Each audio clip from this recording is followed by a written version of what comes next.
everybody, it's Coffee Morning with Karlos Morale, where I play a game based upon top secret criteria whilst drinking my morning coffee until my cup is dry.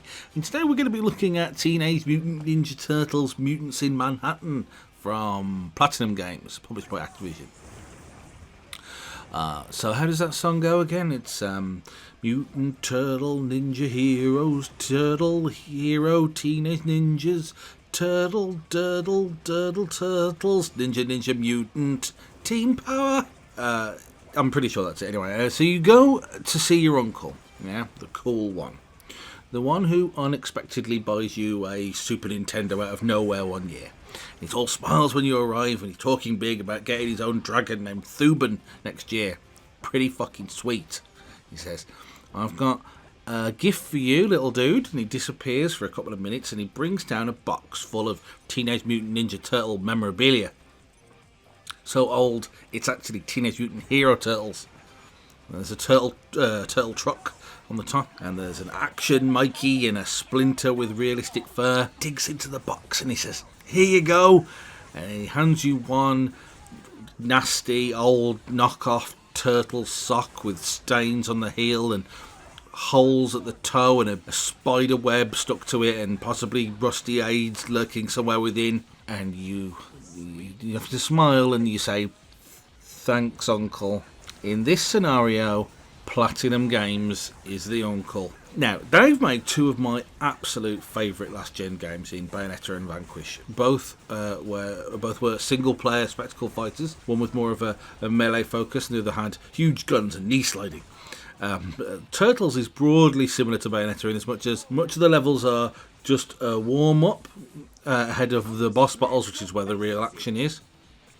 Unfortunately, that's where the similarities end, as where Bayonetta was a masterclass in pacing, level design, complex combos, point scoring, and wearing clothes made out of your own liquid hair.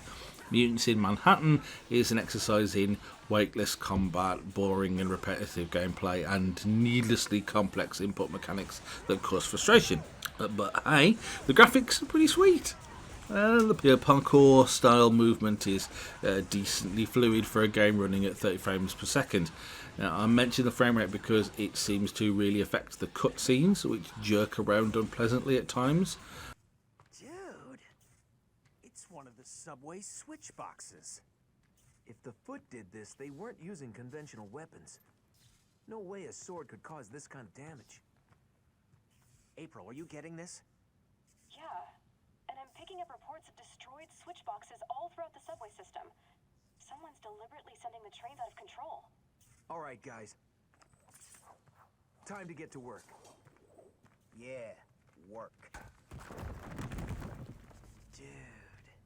I have to say that in terms of the actual gameplay itself, 30 FPS wasn't a big deal. Each turtle is readily recognisable, and the Foot Clan dudes, Krang and Shredder, all look great transformed into this new art style. If we were judging by looks alone, I guess we could be reasonably happy, but unfortunately for Platinum, there's a bit more to video games than that. The main levels of the game are broadly open areas that you can run, jump and glide around whilst looking for enemies to fight. Periodically, after collecting sufficient battle points, which are glowing orbs, you can level up your turtles and give them new special powers and so forth. And you'll need them too, because since the game goes from laughably easy to controller bitingly infuriating in a matter of seconds before switching back again with no thought for pacing, it's quite good to try and get a jump on perhaps where the game expects you to be in terms of progress. The absolute pinnacle of the shit mountain that is Teenage Mutant Ninja Turtles Mutants in Manhattan, though, is the implementation of the four turtles fighting as a team. This should have been the best thing about the game, and it's a decent idea with each turtle engaging in their own fights and you swatting enemies and dropping buffs to your AI teammates and then waiting for the right moment to call in their assistance with combination specials, and instead, when there are many enemies on screen, you guys just go berserk with flashing and unfollowable carnage breaking out everywhere. And whilst this might sound cool, the game relies very heavily on a counter system that gives you very poor feedback. So possibly with enough practice, you might be able to get more sense of the madness that's going on, but the gameplay just isn't fun enough to want to get better. Anyway, here's what Platinum Games and Activision have to say. Battle alongside your brothers through the sewers, subways, and streets of New York City to take down Shredder and Krang's evil organisation, foot by foot. Unleash custom combat skills and powerful team combos to save Manhattan from the overwhelming dark forces of growing in the shadows. Assemble your team in 4-player online co-op mode. Fight fan favourites like Bebop and Rocksteady.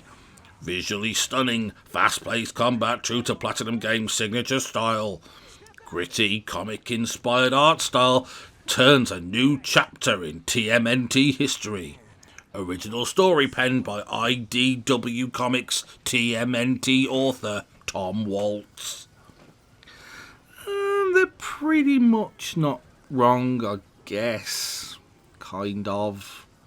I doubt you'll find 3 other people who want to play this garbage with you in online multiplayer, particularly when the game costs a frankly astonishing 24 quid on PC. The older Turtles game from 2013 was better than this, and even that was pretty average. I was just looking for a decent game to play. Then from out of the dark came an awesome sound, shouting cowabunga as they hit the ground. From the field of weeds, the heroes rescued the flower, because they possessed turtle power.